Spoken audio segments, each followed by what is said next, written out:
प्रिय धर्मानुरागी भक्तजनों, आप सबका बहुत बहुत हार्दिक अभिनंदन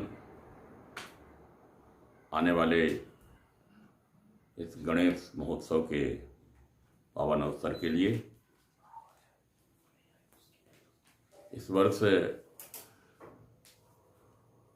भगवान गणेश का जन्म, उनकी स्थापना का दिवस 22 अगस्त को प्रारंभ हो रहा है। यादृशी भावना यस्य सिद्धिर्भवति तादृशी भावे हि विद्यते देवो तस्मात् भावो हि विशिष्यते।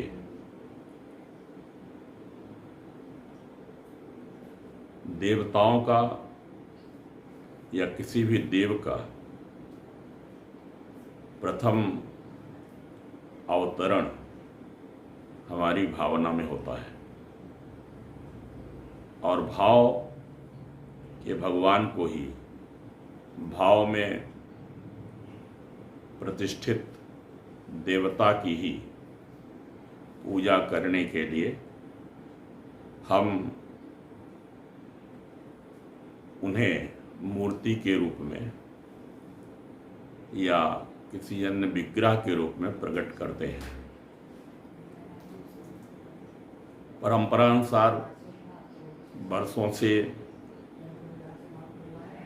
इस गणेश उत्सव के पावन अवसर पर मिट्टी के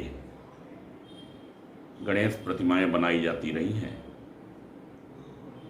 और सार्वजनिक रूप से भगवान गणेश की बड़ी मूर्तियां स्थापित की जाती थी, पूजा की जाती थी। भक्तजन, श्रद्धालुजन उनका दर्शन करने आते थे।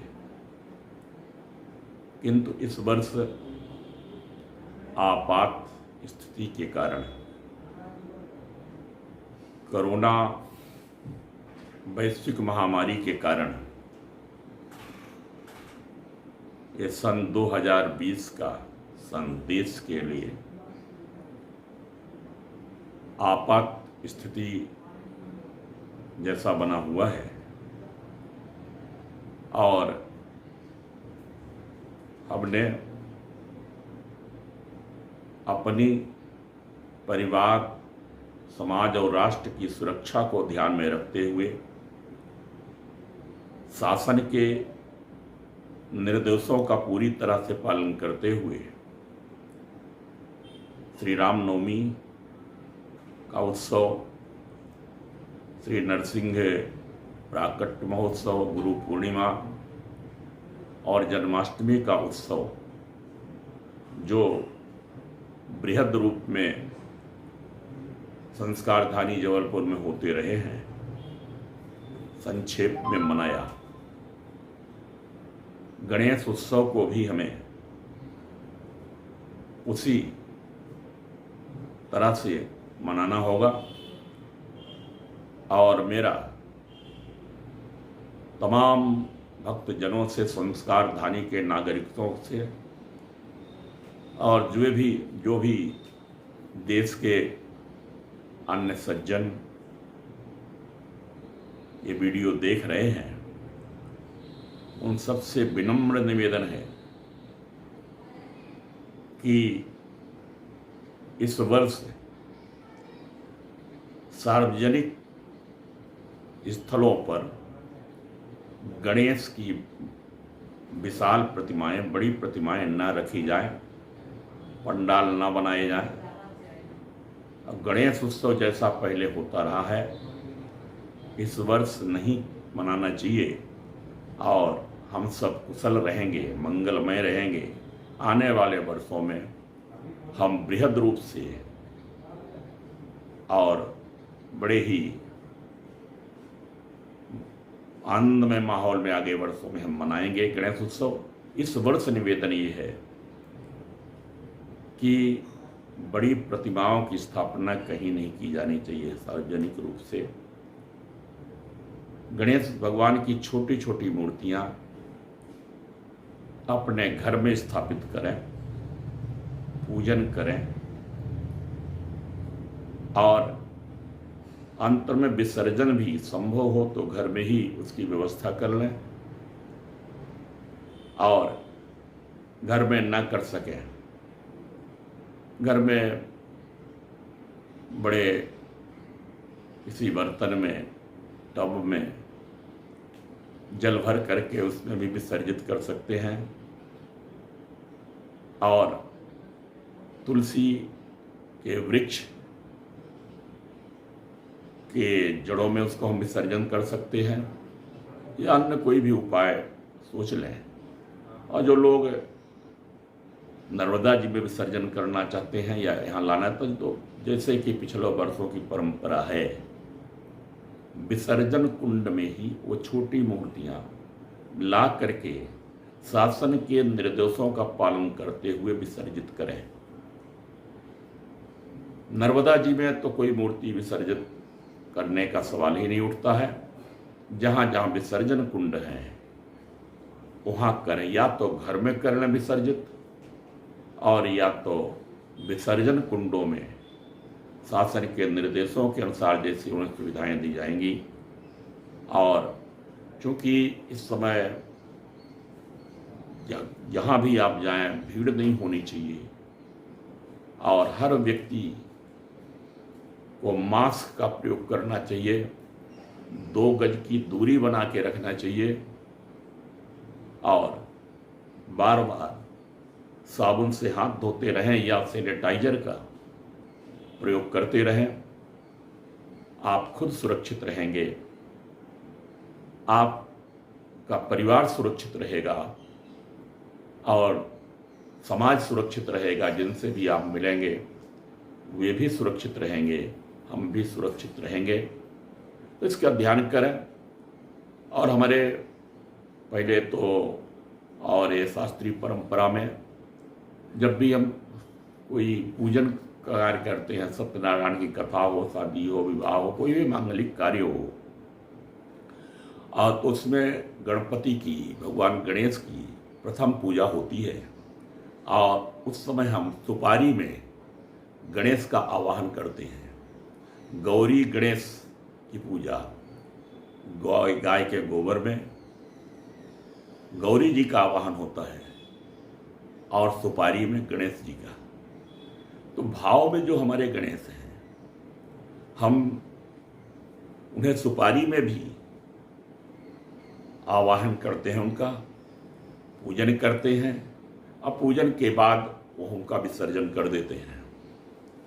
अब सुपारी में क्योंकि उतना भाव पुष्ट नहीं हो पाता, गणेश दिखते नहीं है, तो मूर्तियों का प्रचलन चला है। तो गणेश भगवान की मूर्तियां बनाएं, छोटी मूर्ति बनाएं, घर में ही पूजन करें, और पास पड़ोस के लोगों को भी उसमें न जोड़ें। परिवार के लोग ही मिलकर के भजन करें, कीर्तन करें, आरती उतारें, या और कोई भी आता है तो सोशल डिस्टेंसिंग का पालन हो, मास्क का उपयोग किया जाए, सैनिटाइजर का उपयोग किया जाए। इस बात का बहुत ध्यान रखना है। हमें सतर्कता तो बरतना है कि हमारे घर में जो गणेश जी रखे हुए हैं, जो हम उत्सव कर रहे हैं, पहले हम पड़ोसियों को बुला लेते थे, और भी नाते रिश्तेदारों को बुला लेते थे, मित्रों को बुलाते थे, घर में भी हम उत्सव करते रहे हैं। पर इस वर्ष इस आपात स्थिति के कारण हम उत्सव नहीं करें, केवल परिवार के लोग ही रहें, और भगवान गणेश की खूब आराधना करें, पूजा करें, पाठ करें, जप करें, हवन करें, दान दक्षिणा दें, वो सब ठीक है, परंतु इन सारे नियमों का पालन करें। और चूँकि यानी वह आगामी वर्षों में भी इस वर्ष पुरुषोत्तम महीना आ रहा है, अक्टूबर में, सितंबर में 17 सितंबर से 18 अक्टूबर तक मलमास रहेगा, पुरुषोत्तम महीना रहेगा। पुरुषोत्तम महीना में भी संस्कारधानी जावालपुरम में नर्मदा के तट पर सब जगह बड़ा उत्सवमय माहौल रहता रहा है, लेकिन इस वर्ष वो भी नहीं रहेगा। और उसके बाद अक्टूबर 18 से नवरात्रि प्रारंभ हो जाएगी। दशहरा 25 अक्टूबर को है शायद, और यहाँ तो दो दशहरे के जुलूस निकाले जाते हैं, पंजाबी दशहरा और एक परंपरागत दशहरा का शोभा यात्रा जुलूस होता है, दुर्गोत्सव होता है, नृत्याँ। तो संभवतः समय को देखते हुए वे उत्सव भी संक्षेप में किए जाएंगे।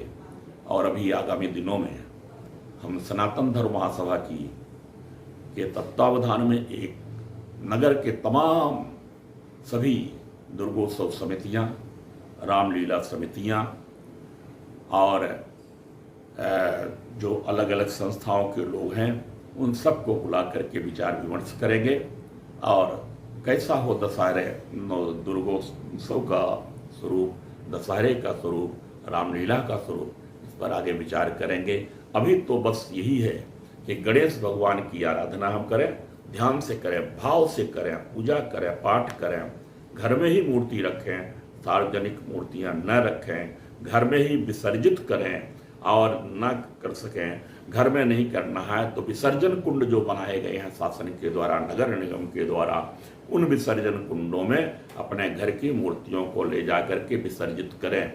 भगवान गणेश सबका कल्याण करेंगे और ये हमारे देश का कल्याण हो, इस वैश्विक महामारी से सबकी रक्षा हो, ये वैश्विक महामारी का अंत हो, यही भगवान गणेश से निवेदन है, पूजन है, प्रणाम है। गणेश भगवान की